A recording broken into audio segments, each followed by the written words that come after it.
You know, traveler, I've seen all sorts of creatures in my time, but nothing quite like this. Dang, that stings something fierce.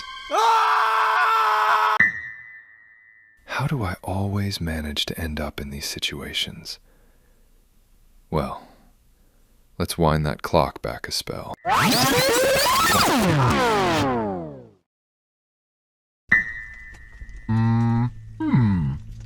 Now that's more like it. Let me ask you something, traveler. You ever been near a river, a lake, or stood out in the rain? If you have, then most likely you've been near a horsehair worm. They're interesting creatures. They grow inside insects like crickets, can grow twice the poor cricket's size. They grow by absorbing nutrients right through the cricket's skin, and if that weren't enough, they can control their mind. Make them walk straight into water just so the worm can escape. Leaves the poor cricket floating there with a hole clean through it. Easy prey for whatever's hungry. Now normally these worms can't harm you, traveler. Don't seem to be able to control humans. But what if they changed over time? What if they evolved into something that could?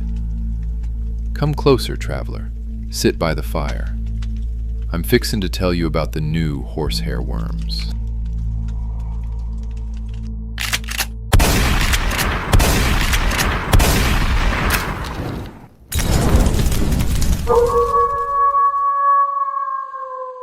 The first encounter was reported to the sheriff by a man called Phillip. Crazy Phillip, as he came to be known later, after what he saw. The report reads as follows. I was sitting in my living room by the fire one evening when I heard a loud sound coming from the kitchen. It sounded like broken glass, so I went to check it out. A nice little puss cat had done gone and broke my window. It was drooling a lot and looked all panicked like it was looking for something. I reckoned it was having the fits, that madness disease I've been hearing about. One bite from any one of them animals and you're done for. I walked back slow and started reaching for my gun when that puss ran straight towards my bathroom. I chased after it. Then I saw it do the weirdest thing. It jumped right into my wash tub. I thought cats hated water, but not this one. It didn't even try to swim. It just floated there. And then, as soon as it was in the water, it started shaking like crazy. Then the craziest thing I ever did see happened. I swear by my life, Sheriff, I ain't never seen nothing like it. A huge worm, biggest one I ever did see, started crawling out of the cat's mouth. It was at least twice the cat's size. How it even fit inside it, I can't imagine. It jumped out of the tub. I thought it was going to attack me, but instead it broke through another window and crawled away, headed straight towards the river. I even shot at it, but that thing's skin was tough as nails. All it left behind was the poor puss cat's empty body, dried up. Not one drop of blood in it. The sheriff stroked his chin in disbelief. Phil, have you been drinking? Sheriff, I swear I'm telling the truth. Why would I make such a story up? And you're scared it's somewhere in the lake. Please, Sheriff, I'm begging you. That thing is dangerous. If it did that to a cat, what stops it from doing it to folk like you and I? How dare you invent these horrific stories about my people? Gisela? I am getting tired of you, Flint. Always telling your stories, making me look like a horrible person. Gisela, what? How are you even... Look at you, sitting here by the fire, sharing your stories. Gisela is so bad, she made Annie. Gisela is so bad, she was in this other reality. This and that. All you do is talk about the negative things. And now you are here talking about my people? Horsehair worms. What a stupid name. You reduce my people to dirty, floor-dwelling parasites. How dare you? Your people? My people. Be there once loved on our planet. Planet? Ja, Flint, our planet. Now will you stop interrupting me? Yes, sorry. Continue. In our Ome planet, Limnea, we lived free. We fused with other life, improving their health, cleaning out their system, and strengthening their muscles.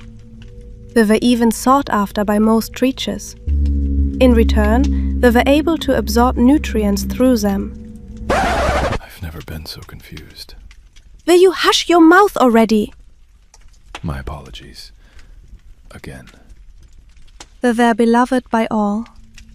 Our world was filled with Vata, not like the dirty Vata you have here.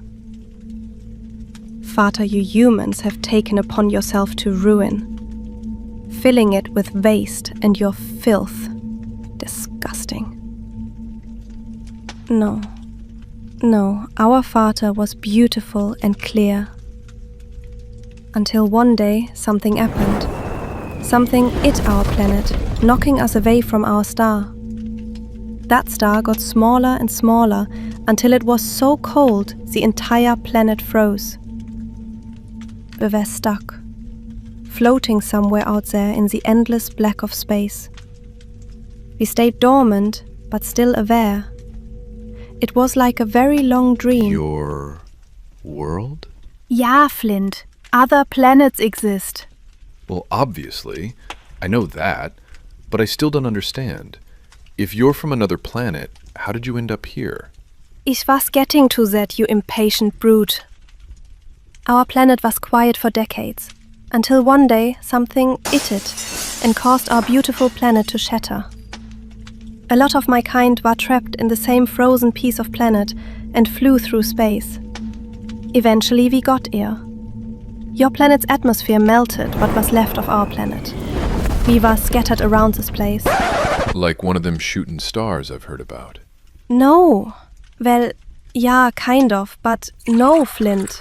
It's not the same. Would you like some coffee? No, Flint. Next time you interrupt me, I'll feed you to the bees. Fine. My fellow Limnaeaces tried to adapt, but the creatures here, their nervous system is just incompatible. We couldn't help any of the creatures we took refuge in. On the contrary, we can't do much other than grow inside them. Then we release our strength hormone. The creatures here have a strange reaction. All they do is dive into Vata. The Vata triggers a reaction in us that makes us leave the body. There we are left to try to survive, undersized and defenseless in the Vata. We group together for a final attempt at survival, but 99% of the time, we end up just procreating, giving the next generation a shot at surviving. Some of my fellow... Wait. Water makes you leave the body? Some of my fellow Limnaeaces have given up, stuck to live like parasites, accepting their new life. Some of... Flint! What the? Flint, what have you done?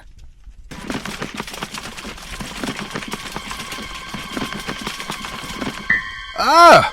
What in tarnation? What have you done? Now I need to find a new body.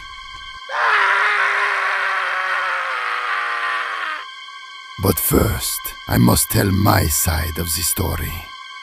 Many of my fellow Limnaeaces chose to stay this way, living as parasites, scrambling to survive. But not me. I chose to learn. Only I didn't start with crickets. I was lucky enough to land on a flower. A bee was my first home. I was so intrigued by the way they worked together, all towards the same goal. I wanted to learn more. I stopped my growth, keeping myself small enough not to hurt the bee. This gave my nervous system time to adapt. It took years, going from bee to bee.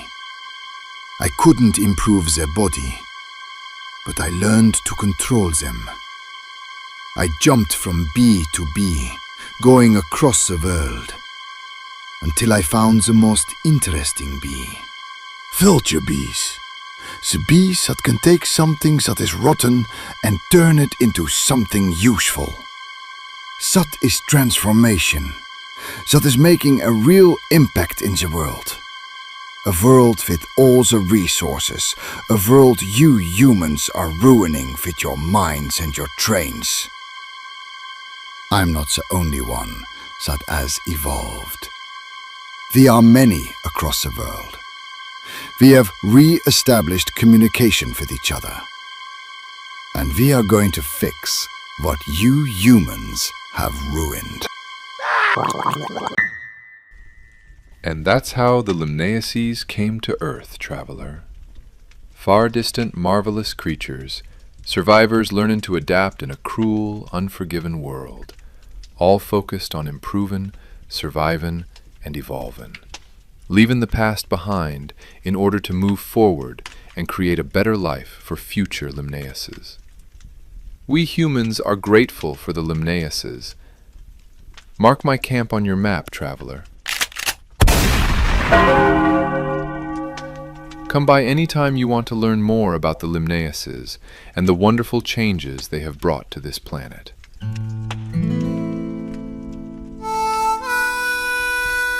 Want to learn more about how Gisela and I met? I have that story right here.